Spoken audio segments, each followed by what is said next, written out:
English నేర్చుకోవడం అనర్గళంగా మాట్లాడడం మీ కల? వెంటనే కాల్ చేసి క్లాసెస్‌కి రిజిస్టర్ అవ్వండి.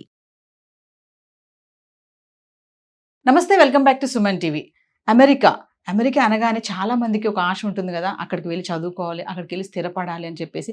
ప్రతి ఒక్క కుటుంబంలో కూడా ఇద్దరు, ముగ్గురు పిల్లలుంటే ఖచ్చితంగా ఒక్కళ్ళనైనా సరే అబ్రాడ్ ఎడ్యుకేషన్‌కి పంపించాలనే ఒక ఆశ పేరెంట్స్‌కుంటుంది. మరి ప్రస్తుతం ప్రెజెంట్ టైమ్‌లో అమెరికాలో పరిస్థితి ఏమీ బాగాలేదు అని కొంతమంది అంటున్నారు. అమెరికానే ఎందుకు చాలా కంట్రీసే ఉన్నాయి కదా చదువుకోవడానికి, సెటిల్ అవ్వడానికి.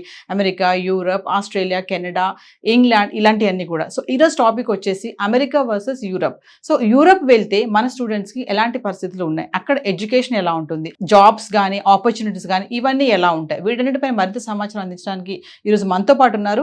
25 ఇయర్స్ నుంచి అమెరికాలో ఉంటున్నటువంటి ఎంఎన్‌సి ఎగ్జిక్యూటివ్ వీరభద్ర గారు. Over to sir. నమస్కారం నవీన్ గారు. మొట్టమొదటిగా స్టూడెంట్స్ పరిస్థితి అమెరికాలో, అలానే వాళ్ళు ఇటు కంటిన్యూస్‌గా అంటే నెక్స్ట్ జనరేషన్స్ యూఎస్‌కి రావాలా, యూరోప్‌కెళ్ళాలా అని ఒక మీమాంస ఉంటుంది. ఉంది అందరికీ. So, it's a good question. నా అబ్జర్వేషన్, నా ఉద్దేశంలో నేను చూసినంత మటుకు స్టూడెంట్స్ అమెరికాకి రాకుండా ఉండడం అనేది అవసరం లేదు. హాయిగా, దర్జాగా, గర్వంగా మీకు అడ్మిషన్ వచ్చినట్టయితే అమెరికాకి రండి. కానీ చాలా సీరియస్‌గా మీ డాక్యుమెంటేషన్ చూసుకోండి. మన జనరల్ ప్రాక్టీసెస్ కొన్ని అందరికీ తెలిసిపోయినాయి. సో, అది ఎక్స్‌పోజ్ అయిపోయే అవకాశం ఉంది.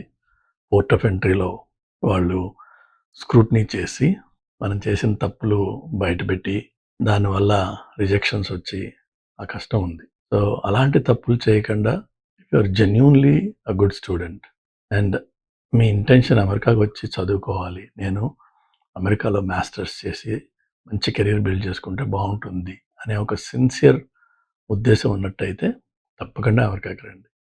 కానీ తప్పుడు పనులు చేసి, తప్పుడు డాక్యుమెంట్స్ సృష్టించి, ఎవరో పనికిరాని కన్సల్టెంట్ ఏదో చెప్పాడని చెప్పేసి ఏం కాదు అక్కడికి వెళ్తే అంత అన్న ఉద్దేశంలో మాత్రం రాకండి. ఆ రోజులు పోయినాయి. ఒకవేళ వస్తే వాళ్ళు పట్టుకుంటే ఈ ఐస్ రైడ్స్ అని చెప్పి ఏమాత్రం ఇష్యూస్ ఉన్నా వాళ్ళు మనల్ని అరెస్ట్ చేసి వెంటనే ఇండియాకి పంపించేయట్లా. 30 డేస్, 40 డేస్, 60 డేస్ వాళ్ళ లోకల్ డిటెన్షన్ సెంటర్స్‌లో పెడుతున్నారు. వాళ్ళకి కావాల్సింది అదే. ఆ డిటెన్షన్ సెంటర్స్‌ని ఫిల్ చేయాలి. ఇదొక బిజినెస్ అది.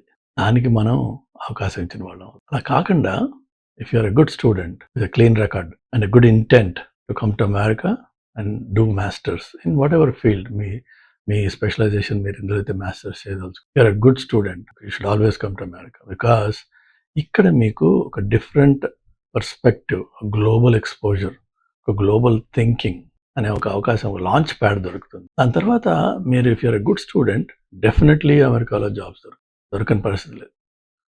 Only provided you have the skills. కాగితం ముక్క సర్టిఫికెట్ కోసం అమెరికాకి రాకండి దయచేసి. దానివల్ల ఏం ఒరగదు. అది ఇక్కడ అదే నిజం, ఇండియాలో కూడా అదే నిజం. ఎక్కడైనా సరే కాగితం ముక్క సర్టిఫికెట్ తోటి ఉద్యోగాలు. మాస్టర్స్ చేసి బీహార్, యూపీ లాంటి స్టేట్స్లో శానిటరీ వర్క్ చేస్తున్న వాళ్ళు ఉన్నారు. వాళ్ళ దగ్గర MA Hindi, MA literature certificates ఉంటాయి. కానీ ఆ కాగితం ఎందుకు పనికిరాదు. అలాగా అమెరికాలో కూడా మీరు వచ్చి మాస్టర్స్ చేస్తే మీకున్న స్కిల్ని బట్టి మీకు డెఫినెట్గా ఇక్కడ అవకాశాలు వస్తాయి. So, skill oriented education and without any illegalities, irregularities in your application ఉన్నట్టయితే తప్పకుండా రండి. ఈ రోజు కాదు, ఎప్పటికైనా సరే US is better than Europe. Many reasons. యూరోప్లో వాళ్ళ ఇంటేక్ కెపాసిటీ పర్ ఇయర్ చాలా తక్కువ, మనమేమో జనాభా ఎక్కువ. యూఎస్లో వేలాది కొద్ది యూనివర్సిటీస్ ఉన్నాయి. సో, ఇక్కడికి వచ్చి చదువుకునే అవకాశం ఉంది. సో, చదువుకు మాత్రమే రండి. అలానే ఇక్కడ మనకి లాంగ్వేజ్ బ్యారియర్ లేదు. యూఎస్కి వస్తే మనకు వచ్చిన కొద్ది గొప్ప ఇంగ్లీష్, మంచి ఇంగ్లీష్ వస్తే మంచిదే, కానీ వచ్చిన కొద్ది గొప్పతో మనం మేనేజ్ చేసేసేయచ్చు. And of course with the right intent, right effort మనం లాంగ్వేజ్ని కూడా నేర్చుకోవచ్చు. వేరేజ్ యూరోప్కి వెళ్తే వచ్చే ప్రాబ్లం ఏంటంటే అక్కడ లాంగ్వేజ్ బ్యారియర్ ఉంది. మీకు జర్మన్ ఆర్ ఫ్రెంచ్, ఇటాలియన్ అట్లా రకరకాల ఒక్కొక్క దేశంలో ఒక్కొక్క భాష ఉంది. మనం అది నేర్చుకున్నట్టయితే, ఆల్రెడీ ఇంట్రడక్షన్ దానికి ఉండినట్టయితే, మేనేజ్ చేసుకోగలిగితే అక్కడ కూడా వెళ్ళొచ్చు, తప్పేం లేదు. బట్ వాళ్ళ ఫిల్టరింగ్ ఏదైతే ఉందో, ఎలిజిబిలిటీ క్రైటీరియా ఏదైతే ఉందో అది కొంచెం టఫ్గా ఉంటుంది.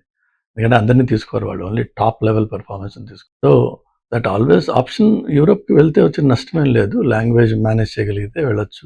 కానీ you have to be top of the class to be able to get there. అమెరికాలో అంత ఎంట్రీ లెవెల్ బ్యారియర్ తక్కువ ఉంది. బట్ ఇక్కడికి వచ్చి బాగా చదువుకుంటాను, ఫండింగ్ ఉంది నా దగ్గర, నేను బయటికి వెళ్ళి హార్డ్ జాబ్స్ వెతుక్కోవాల్సిన అవసరం లేదు, నేను అమెరికాలో చదువుకుని బాగుపడతాను, I will learn something, I will learn some skills అని అనుకున్న వాళ్ళు తప్పకుండా రండి. ఒకటి మాత్రం, ఇక్కడికి వచ్చాక రాజకీయమైన విషయాల్లో అది ఎంతటి ఇన్హ్యూమన్ యాక్టివిటీస్ జరుగుతున్నా వాటికి మనము చూసి చూడనట్టుగా మనం వచ్చిన పని మనం చూసుకుంటూ వెళ్ళిపోవాలి తప్ప అనవసరంగా వాటిలో వెళ్తే దానివల్ల మన జీవితం అప్ అండ్ అయిపోయే అవకాశం ఉంది, చెడిపోయే అవకాశం. వాడు తీసుకెళ్ళి డిటెన్షన్ సెంటర్లో పెట్టేస్తాం. అది అన్నెసరీ, అది అవసరం లేదు, మన కోర్ ఎజెండాలో అది పార్ట్ కాదు. సో కోర్స్ అది హ్యుమానిటీ కాదు, కానీ దాన్ని మనం ఏం చేయలేని పరిస్థితి. సో ఎందుకు వెళ్ళాలి అందులోకి?